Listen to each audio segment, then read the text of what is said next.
Storm season 2020. A very problematic storm season for chasers all around the country.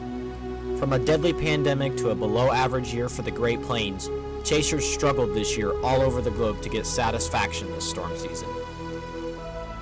But my story is different, as 2020 has become the most amazing year for storm chasing I've ever participated in. From lightning storms of epic proportion, to severe weather outbreaks, to photogenic supercells, this list goes over the top 5 storms I've encountered this year while chasing in the storm season of 2020. Kicking off our list at number 5, we have the April 7th Holland and Kalamazoo, Michigan hail and lightning storms. On April 7th, 2020, an enhanced risk of severe weather was issued for parts of the Great Lakes region in Ohio, Michigan, and Indiana. The eye-catcher of this risk was the notable 30% significant hail risk in place for the enhanced area, as parameters for large hail were set up for this event. Around noon, the chase crew hit the road for Findlay, Ohio, as we attempted to position for potential prefrontal storms in northwest Ohio, as the environment supported supercells at the time. The cap was too strong and never broke, as well as a lack of a prefrontal trough, so I hitched a ride with Jonathan as we reevaluated and hit the road for Holland, Michigan. Around 7:30 or 8 p.m., we arrived in Holland, Michigan, and was met with some elevated hailstorms coming off Lake Michigan. The storms had a very smooth appearance, but as time progressed, the bases of the storms started to look scuddy as the storms transitioned from elevated into surface-based storms, taking in surface energy. So we're currently near Holland/Hamilton, Michigan right now, and we're watching severe warning storms dive southeast along a cold front. Nice base here, elevated supercell possibly. Oh, it's actually warm. Howdy. Howdy.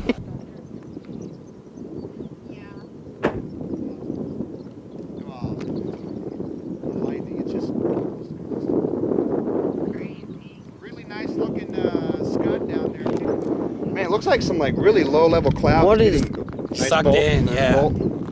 I think it's from the lake. What if that's a tornado?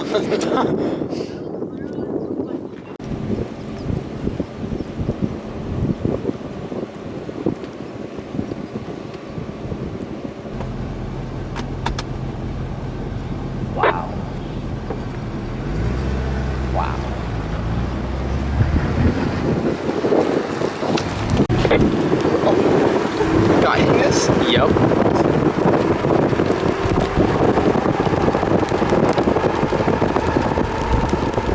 I got that. This lightning, once it gets full dark, you can maybe see.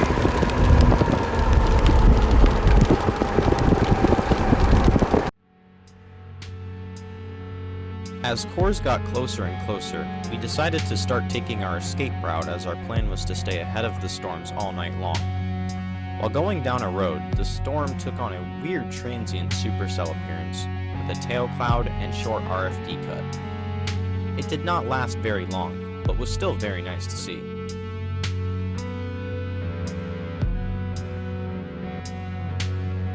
The storms have now fully congealed into a line at this point. Because of an unexpected increase of speed, we fell behind the storms.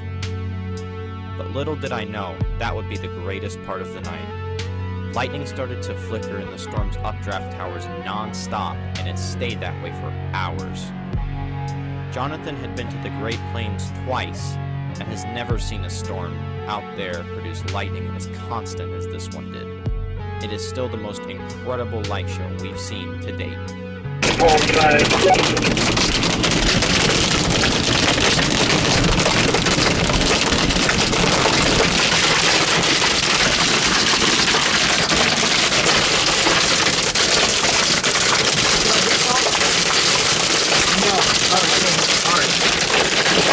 Oh, those are huge.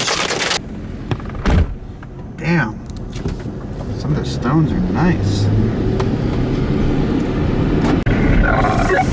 We will eventually have to blast on the other side of the core.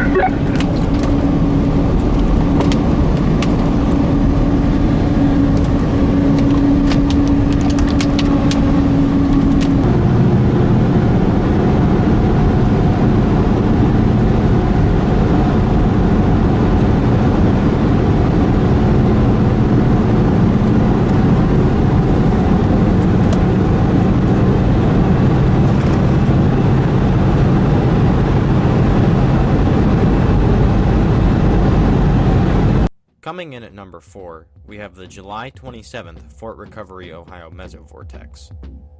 On July 27th, a marginal risk was issued for most of Ohio and Indiana with the indication of the potential for a few severe storms in the area. Wind shear was very poor with values barely exceeding 25 knots and lapse rates were downright pathetic, as stated by my local NWS.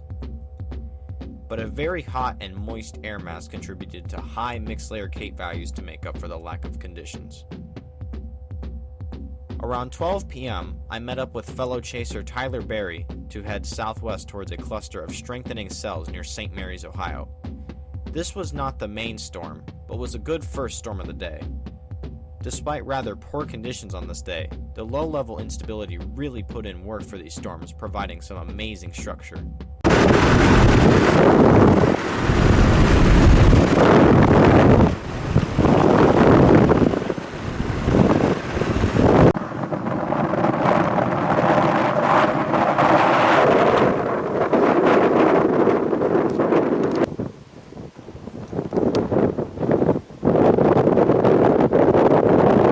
After the first storm weakened, we went to Wapakoneta for a food break at McDonald's. While looking at data, we noticed the rapidly approaching cold front from the west near Indiana, with several storm clusters along the front.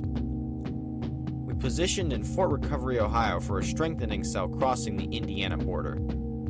What we were met with was a very eerie sight as a massive bowl-shaped funnel cloud started to develop right in front of us, racing east and headed right for us.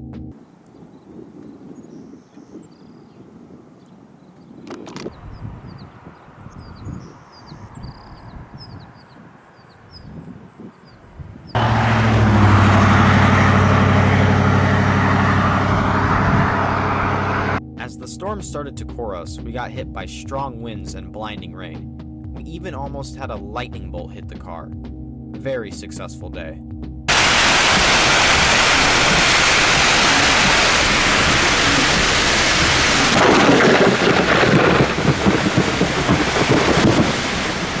At number 3, we have the May 10th Mother's Day squall line. On May 10th, the SPC issued a marginal risk of severe weather for eastern Indiana and almost the entire state of Ohio for the potential of a low top line of damaging storms. This was a rather odd event, as dew points were nowhere near thunderstorm threshold and bulk shear was barely 30 knots. However, cold temperatures aloft allowed a narrow axis of instability to develop along with a stout cold front providing adequate forcing. These conditions allowed a line of damaging storms to develop in eastern Indiana and push east along a cold front. I hit the road around 1 p.m. with Tyler and targeted Van Wert, Ohio, as a severe warning was issued for our area with winds in excess of 70 to almost 80 miles per hour was confirmed by an airport weather station. What we arrived to was a sight I had never seen before. With it being so early and dry this season, the surface conditions allowed the storm to kick up major amounts of dust along the gust front. We were overtaken as the gust front raced east ahead of us and got slammed by 70-mile-an-hour winds and loads of dust. It was so insane, I kinda dropped the S-bomb.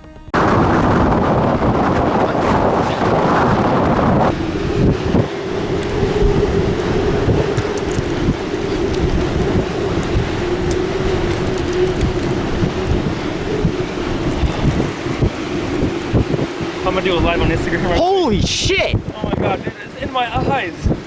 Can't see. Eventually, we hit the highway and got out ahead of the squall line again near Marion, Ohio. We pulled over to get hit again, and what happened next was absolutely mind-blowing for me.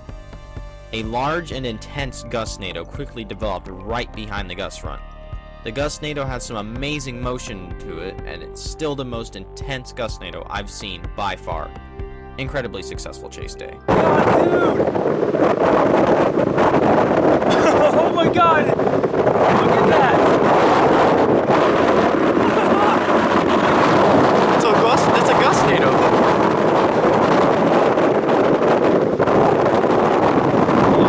Is that a... Here, tell Johnny, or I got it.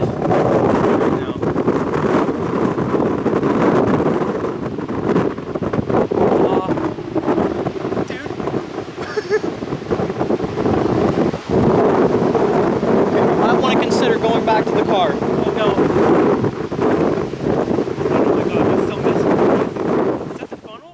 number 2, we have the June 10th HP supercell.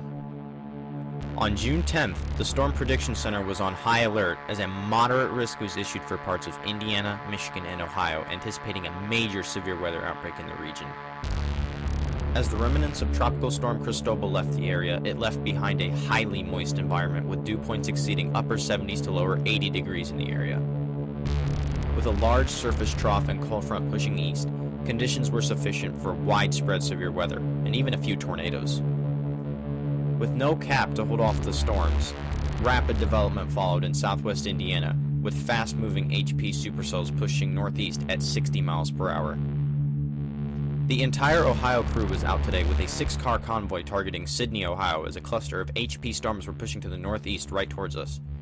We eventually picked the dominant cell near Sydney, Ohio, as a couplet started to form on radar indicating rotation. But because of the rapid explosion of storms, the cell was never able to mature fully before getting overrun by other storms and going completely outflow dominant. The storm quickly overtook us with insanely powerful winds, reaching 70 to 75 miles per hour, damaging trees and power lines.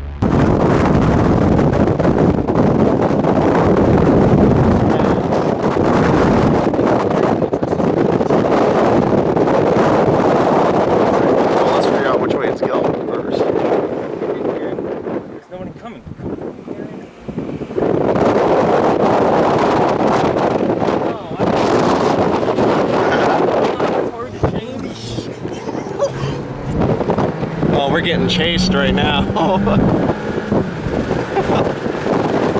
Damn.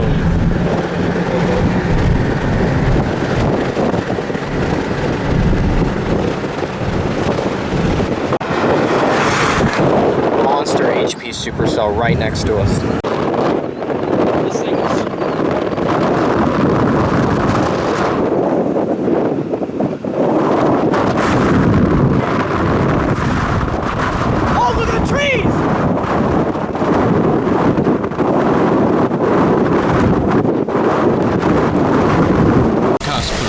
Oh, my bad.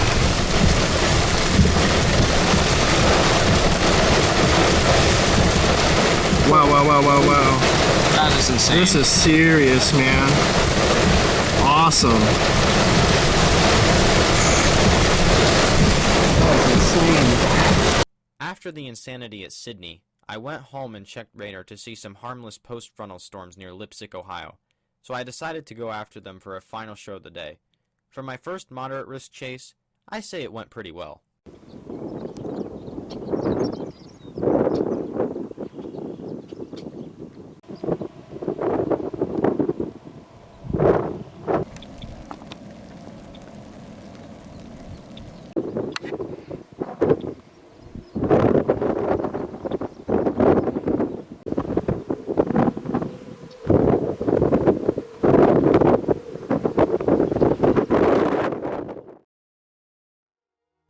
And at number 1, we have the June 26th Northwest Ohio supercell.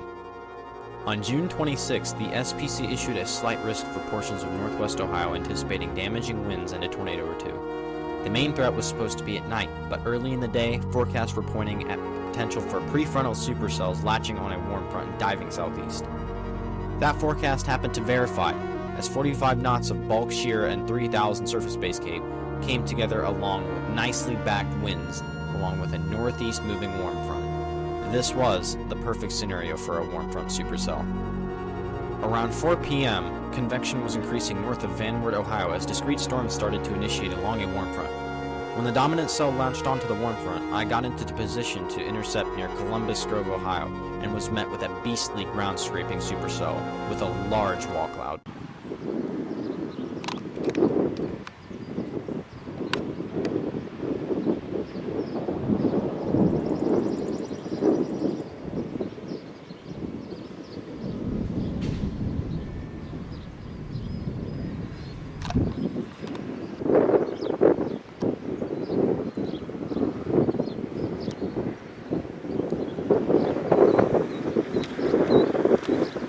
I raced to the eastern route to reposition ahead of the supercell, and when I turned back to view it, my jaw dropped.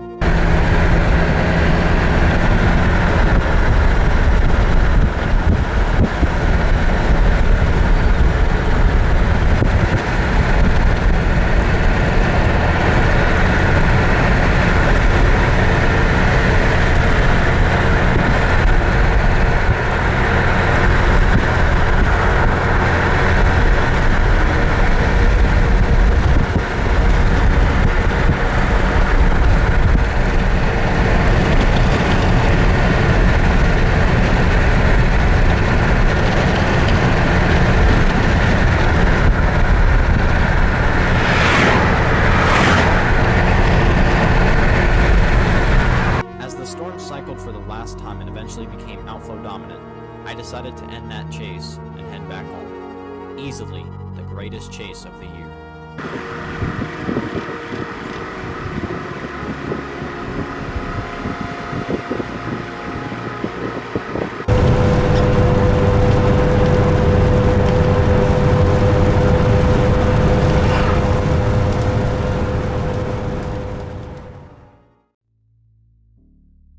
Through the complex obstacles of 2020 combined with my ability to go out and chase more, I made the most out of this year, and I can say one thing: it sure was a spectacular storm season. As we go into winter, I would like to thank you all for watching this video, and if you like this content, please consider subscribing if you want to see more, and follow me as we transition into the storm season of 2021. Thank you guys so much for watching, and have a great rest of your year. And as always, I'll see you on the next storm.